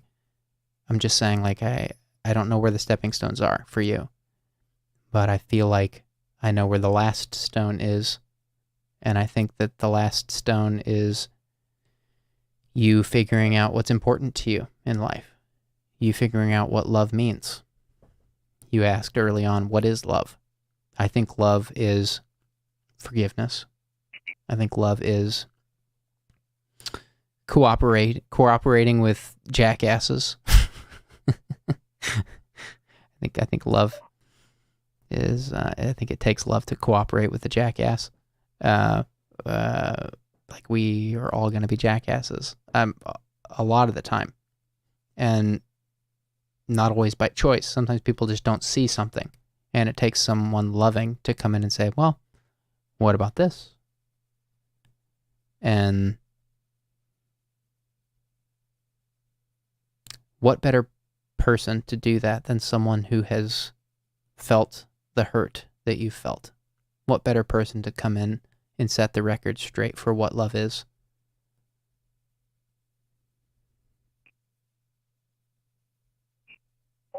Mm-hmm. I'm trying to tell you, I think you have a lot of wisdom that you don't know you have yet.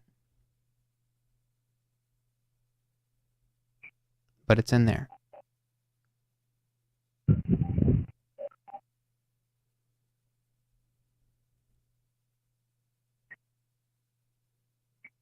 Yeah, I just don't know how to get to the end goal right now. That's okay. That's okay. You're 26. That's okay.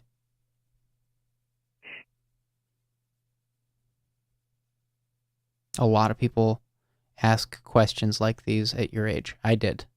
For several years I did, until I was in my early 30s.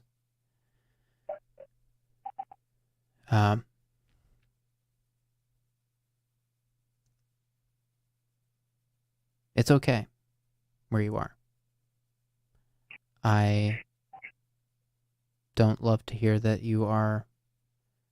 I don't know how much vodka you're drinking each night, but it sounds like a lot. I don't love hearing that. But I don't judge you. And I also believe that there's time for you to turn it around. And I think that in time, you're going to find that you were the one with the answers. You had answers. And you didn't trust that you had them at first. And that's okay. It shows a lot of humility. If that proves to be the case, I would say that's the sign of a very humble person. It sounds to me like you do have a lot of answers you haven't stumbled upon yet within yourself to live the life you've lived and to compose yourself the way you have with those you love. That shows a lot of character. And again, you're at a time of life where this kind of stuff is normal to think about, in my mind. So I wouldn't beat yourself up over the alcohol. I also wouldn't let it go unchecked. I think it's great that you're concerned about it because, of course, drinking every night's not great. But I hear if there's one thing I want to leave you with tonight, it's that the entire time we've been talking, and we've gone a lot longer than we usually go with calls here, but the entire time we've been talking, I've heard the voice of someone who gets it, totally gets it, but doesn't get what they get yet. I think you're a couple years away from a totally different life. At most, a couple years. That's what I think. Totally different life. A couple years, at most.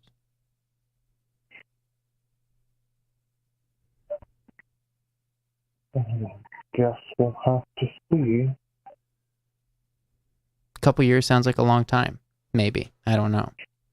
To me, these days, it doesn't sound like that much. But I can't remember what it feels like being in my mid-20s in terms of time passage. Every single day is sort of a challenge, so it's hard to think about years when it's difficult to even get through a day.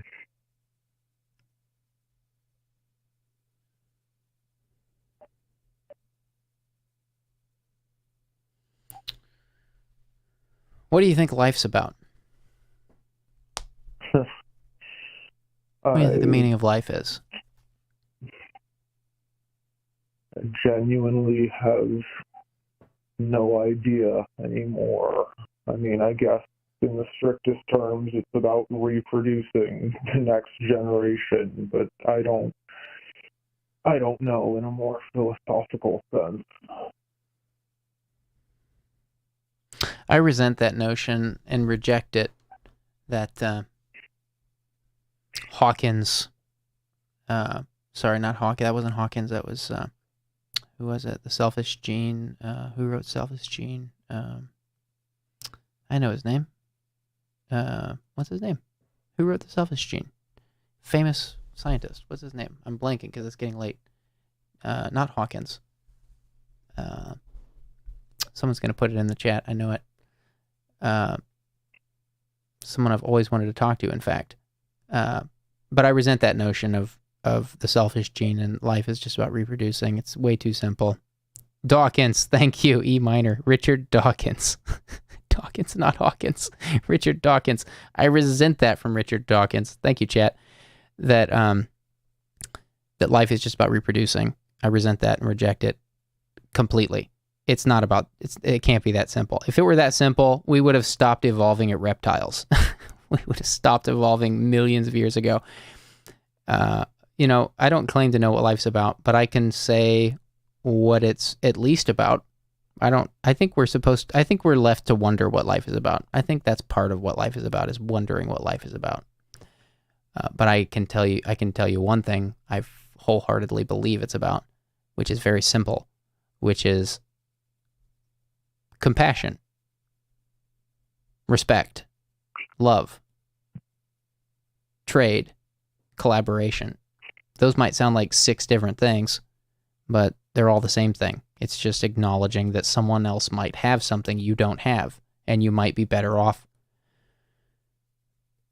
humbling yourself and acknowledging that than you would be to just live like a reptile and eat your damn kids whenever you're hungry.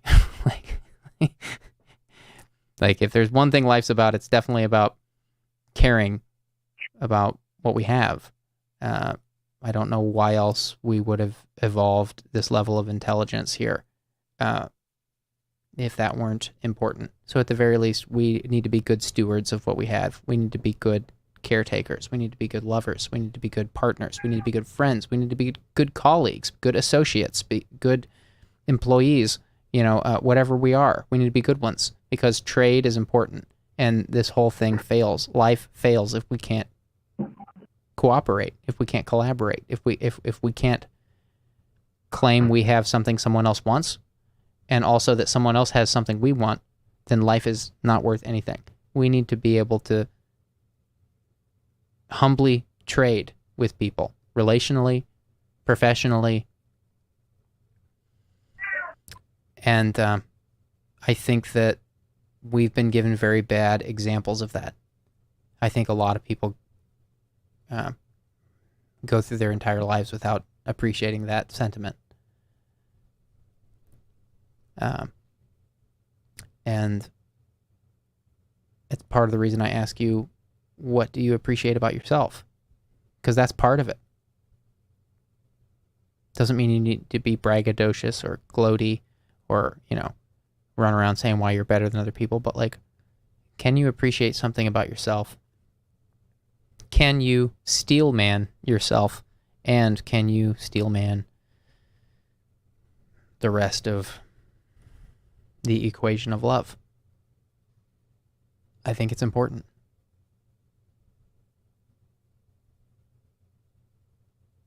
Mm-hmm. And if you can't do either of those, then you'll keep drinking. Well, yeah, that's where I am right now. But you won't find the answers in the bottle. You know that. I do know that. I just don't know where else to look for answers.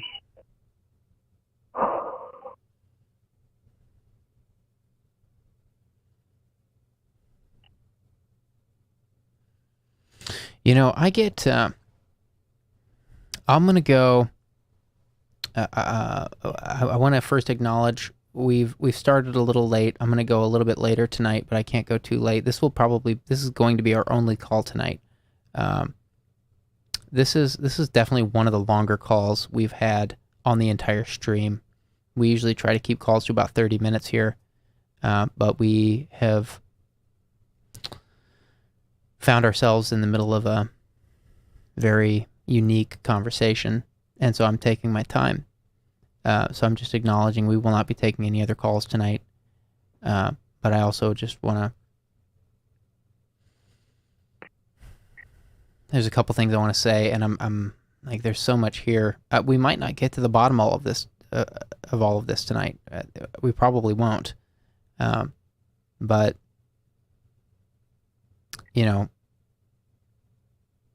makes me wonder, like, do you have a philosophy or a faith or something that you wake up with every day? Yeah. No judgment. You can tell me whatever it is. I'm not going to argue with you. I'm just curious, like, what is it that gets you out of bed? What philosophy or faith keeps you going? I am Jewish, and I wear a kippah and the strings on my pants, and every day when I wake up, I say the Hebrew morning prayers. Okay, so you're Jewish. Is it more cultural for you than it is faith-based, or would you say you're a faithful Jew? Or it sounds like you're Orthodox, at least. No, I'm not super Orthodox. I also have tattoos and stuff, and I'm not perfectly kosher, but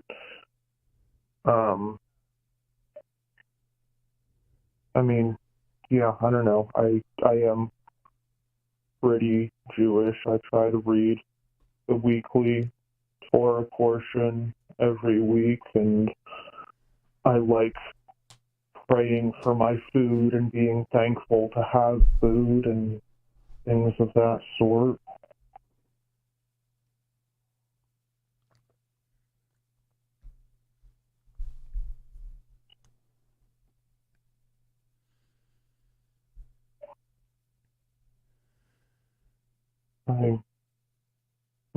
Yeah, part of it is cultural too, because I do enjoy learning Hebrew, and one of my long-term goals would be to someday read the whole Bible in Hebrew, but that's going to take many, many years.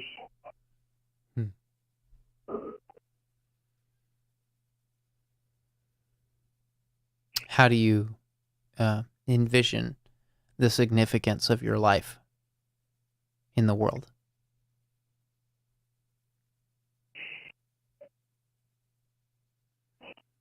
If I really had my way, I'd like to adopt older children or teenagers from like foster care systems, because there are a lot of terrible foster stories in this country, but I'm not in any sort of position to do anything like that in the near future.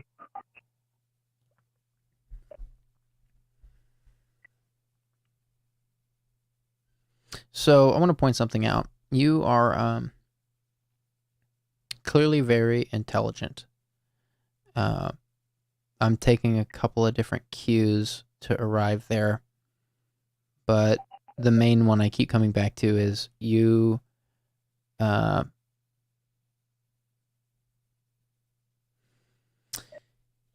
this tendency to end a statement on an upward inflection. So you make an observation, you make a statement, the statement ends in a period, but you tend to end it in a question mark. So you just made a statement a second ago about what it feels like to be you, and you ended it in an upward inflection. That tells me you have a lot of humility. It's very easy to talk to you, is also my experience. You're not coming at this conversation with like walls up or like, you're just coming at this very genuinely. I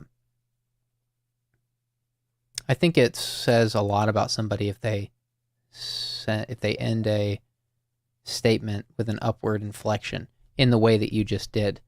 You've done it several times throughout this conversation. To me, the way you speak seems to get at someone who, again, actually has the answer inside of them, but is questioning it, which is what I've been saying to you for some time. I think like some of this is just where you are in life. You're in your mid-20s, and these are the kinds of questions you're supposed to be poking around with at your age. But the way you talk tells me you've got more in there you're still discovering. I don't know what it is, but there's something inside of you that you're still discovering. And when you discover that, it's going to feel like a whole different labyrinth. The world's going to look a lot different. It'll still be a labyrinth. You know, life isn't easy, but it's almost it kind of reminds me of like that final scene in Indiana Jones 3. Spoiler alert. If you haven't seen Indiana Jones 3, that's on you. Yeah. If you haven't seen that movie, that's on you. Spoiler alert. At the end of Indiana Jones 3, when he's like got to walk across that chasm and there's an invisible bridge, it's like he knows he has to walk across it, but there's nothing there. Like he's just got to walk it, you know? That's kind of the vibe I get from hearing you talk, because you're very confident and collected and calm and charitable in the way you describe your parents, despite all they put you through, and yet you are looking for something. And I think the answers are going to present themselves to you. I think you're going to find them. I can't tell you what they are because I'm not you. I don't know what, again, that's kind of why I asked you a second ago, like, how do you envision the significance of your life in the world? You might maybe meditate on that and see what comes up for you. Like, some people might call it an afterlife. Some people might say, well, I like to just live my life in a way where when I die and I go to the afterlife, when I go to heaven or nirvana or whatever it is, that I'm going to have some kind of quality of life there because I lived in such a way here to afford me that there, or to, you know, whatever words that people want to use. For you, I'm sensing it's like approaching it a bit differently because you went through a lot of heartache and mystery growing up, and you went through a lot of repression. Your parents were squashing things out of you that you said you would try to not emulate, but like you would try to take on characteristics of your parents that you thought were good, and then the other parent would be like, no, like, why are you doing that? Like, that's bad, you know, and you would just get like shamed for trying to be like your parents in their best moments. Like, that's not something that's not helpful. Nobody's wrong about everything all the time. So like, I'm sure you did see good things in your parents, and I'm sure it sounds like you got confused along the way, because one of your parents would say, why are you acting like your dad? Or why are you acting like your mom? Surely your parents weren't completely evil, you know, like surely you have things that you learned from your parents that you can carry on with you. And this is the time of life where you will be doing that. This is the time of life where we do these things. In your mid-20s. Some people call it a quarter-life crisis. I don't know if you've ever heard that term. Some people call it that because you're doing exactly what this is. You're like, none of this makes sense. I have to make sense of it for myself, and nobody's thinking for you. You've got to do it all alone. That stuff's scary, man. That stuff's scary. I get it.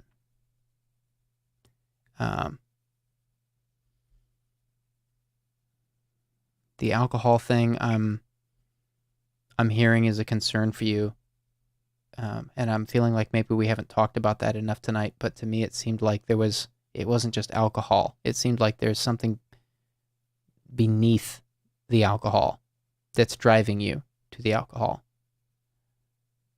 Mm-hmm. And so I've spent most of the time tonight talking about your childhood and your parents and what it was like growing up adopted, and what it feels like growing up in a quarter life crisis. A lot of people your age are right here with you, not asking the same exact questions, but asking very similar questions.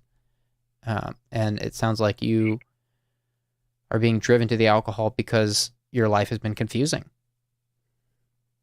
And I'm here to tell you that I think it's amazing that you can call in to talk to me, a complete stranger, here on a random night of the week, and share in the way that you have. You've been very eloquent, you've been very direct, you've been very charitable in how you've characterized those who've hurt you.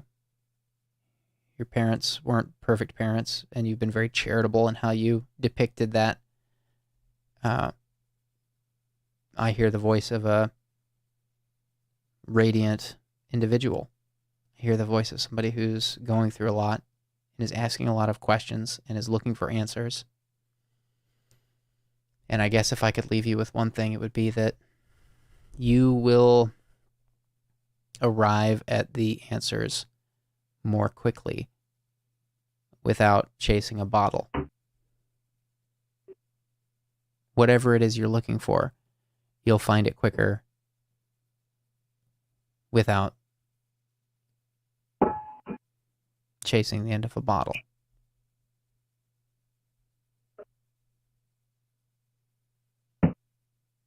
Yeah, I think I know that. It's just actually resisting that's the difficult part. I get it. That's why I'm spending so much time talking about these beat points in your story. You've got to close some beat points on your story. You've got to get to the bottom of your story. You might not get to the complete bottom of it, but you've got a lot of questions waiting to be answered. And what is drinking? When people drink, it's like they're cutting loose. It's like, people drink because they want to let their inhibitions go. They want to just be more relaxed. They want to just get out of their head. And this is the slippery slope with people who drink to cover their pain.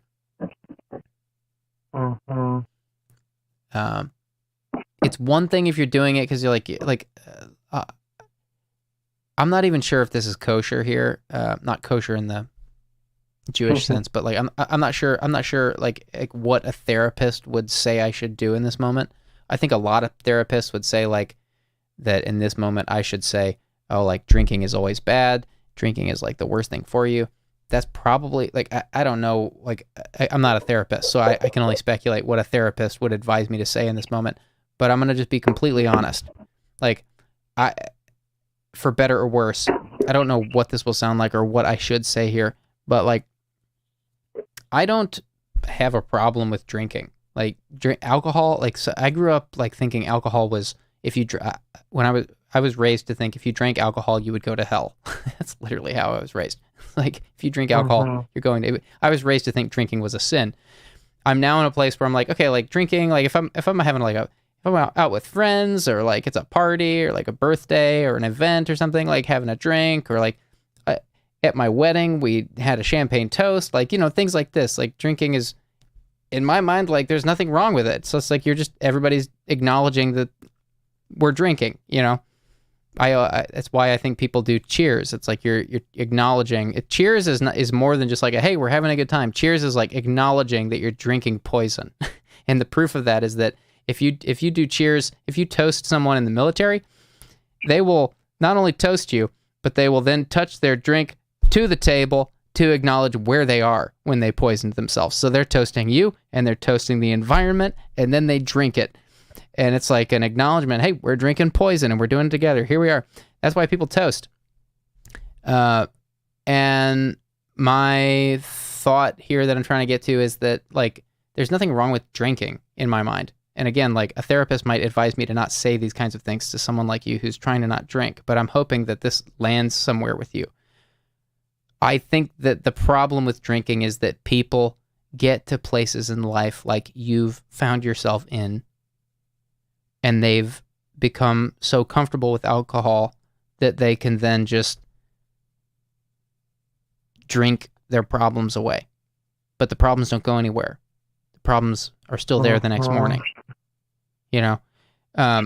So I'm not here to tell you like alcohol is the devil or something like that. I'm here to say like, look, like, yeah, like people drink, but like drinking to celebrate is one thing. Drinking because you have a problem is just another problem. Yeah.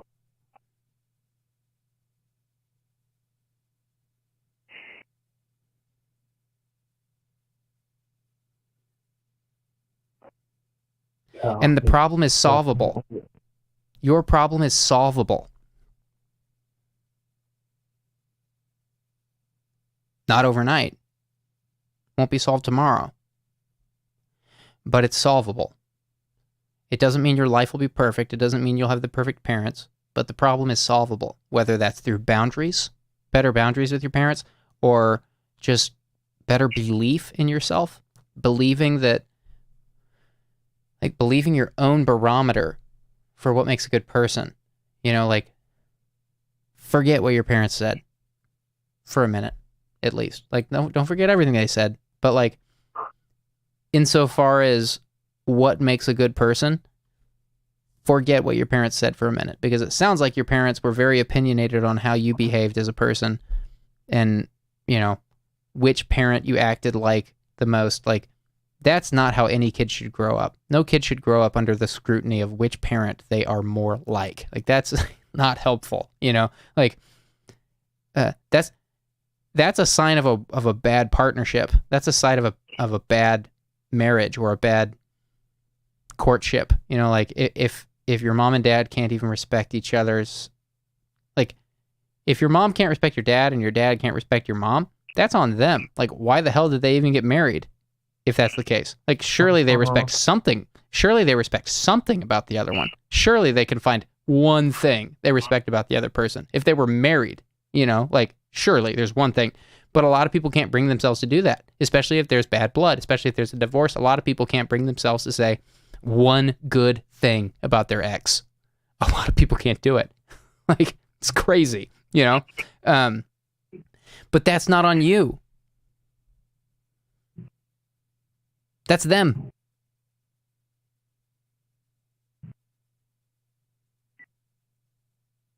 Mm-hmm. So there might be things about your parents that are safe to emulate. There might be things about your parents that are safe to adopt into your own life. And that's up to you to decide, not them. Up to you. And if they don't like it, you can have a conversation with them about it, a respectful one. And you can teach them.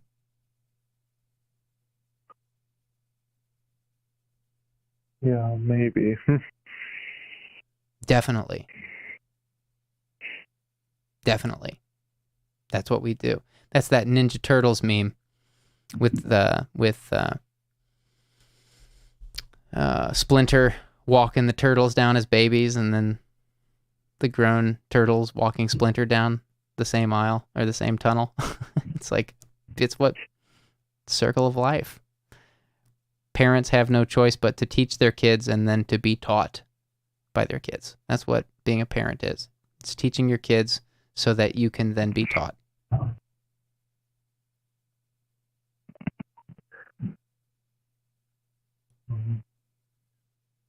I appreciate your time for sure.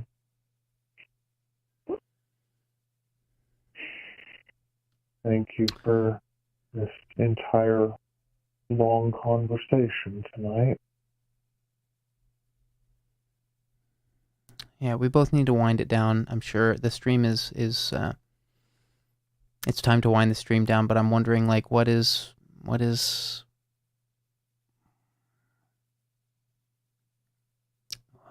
I feel like I've only given you more questions. What would make this a good call? Yeah. I mean, I don't know. I'm gonna reflect on everything we talked about, and I don't know. I know that I have to get to the bottom of all of it, because I know the alcohol isn't helping anything. I mean, I don't know. I appreciate the stuff you said about my parents and all of that, since that's where we focus most of our time. So I'm gonna really think about all of that and try to take it to heart. I'll leave you with one last picture.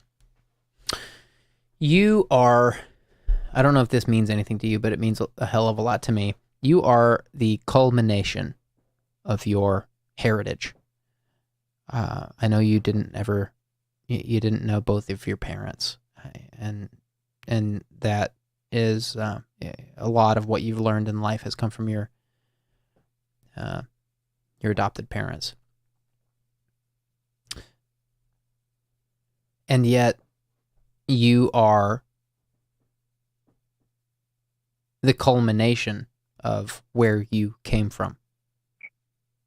There has never been a later, greater model than you. You're the latest, greatest model in your heritage. And what you do with your time here, you get a little bit of time here alive. It seems like a long time, but I'm telling you, when, like, in just a matter of 10 years, your life is going to be going so fast. You will, like, I hear it just keeps going faster. My grandparents were like, oh, you think it goes fast at 30? Wait till you're 60. And I'm just like, holy shit. Sounds terrifying. I can only believe it's true because I'm 35 and it's like yesterday it was 2018, you know, like literally it's crazy. What I'm here to tell you is you have a little bit of time here alive, a little bit. It seems like a lot because days are long, but years are short. You have a little bit of time. And what is it that you want your life to stand for? Again, you're the culmination of your heritage. I'm not putting pressure on you. I'm trying to invigorate you. I'm trying to inspire you. I'm trying to give you a picture that inspires me, which is that, like, insofar as my family is concerned, like, I'm the latest, greatest model. Actually, no, that's not true. I have kids now, so now my kids are the latest, greatest model. And that has actually been provenly true, because my kids are way smarter than I am. I get in so many arguments with my kids that they win. It's hilarious. I just give it to them. I'm like, you're right. That's right. You got me. You know, like, it's, maybe you didn't get that. Maybe you didn't get parents that would tell you you were right. Maybe you didn't get parents who would affirm you when you had a good point. But I'm positive you have good points. I'm positive you're later and greater than your parents. And I'm positive that you have something to contribute. Everyone has a comparative advantage. It's one of my, it's a very cold term. It's an economics term, but I find it to be a very warm term in terms of being a human. Like, everybody has something to offer. Everybody has a comparative advantage. Everybody has something to trade. Everybody has something to give that's valuable. Everybody has value. Every single person. Everybody has something they can do that's valuable. It's up to you to decide what that looks like and what you value, what you care about, what matters to you. And you'll find it. You don't have to have it figured out right now. You'll find it.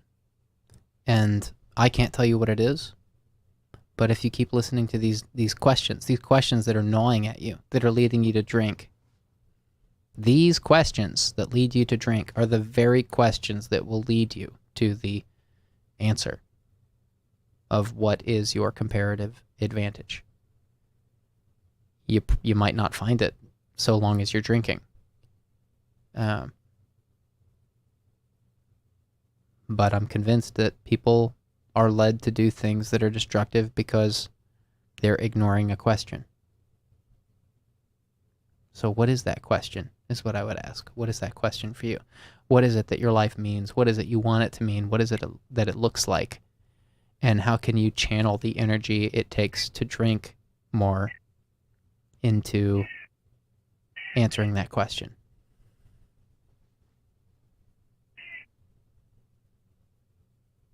I will try to do my best to find some of those answers.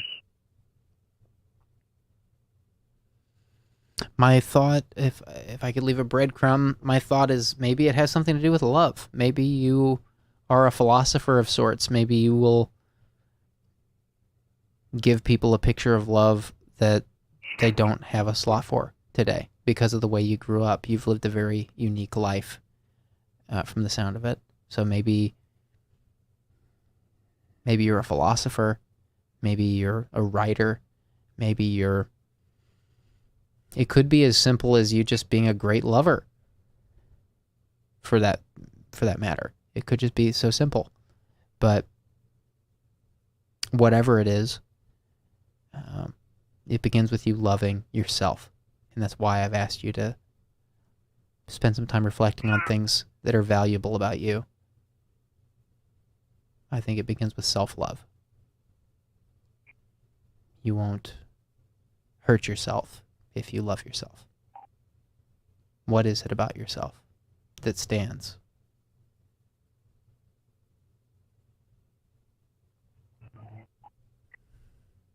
I'll try harder to figure that out. Will you call again? Maybe. I'm not going to ask you to call at a specific time.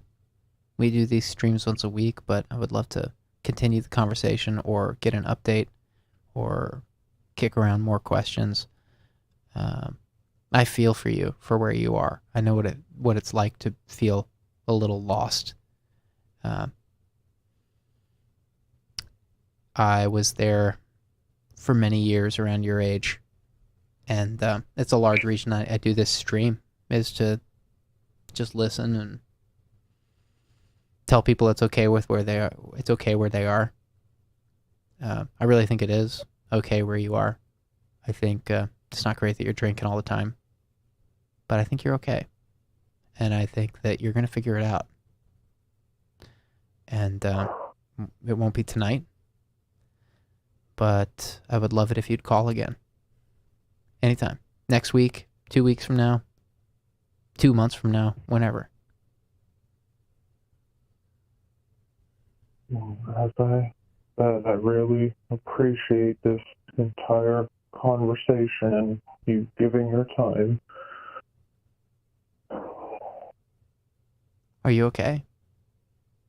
Yeah, I'm fine. I'm just, thinking about the past couple hours we've been talking. What's the one thing that sticks out in your mind?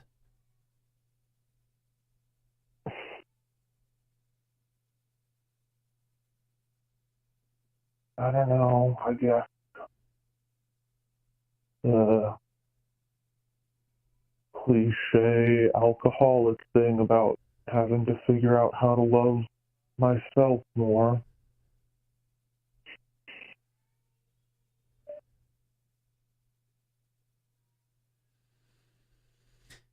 You might have been told you're not lovable. You might have been told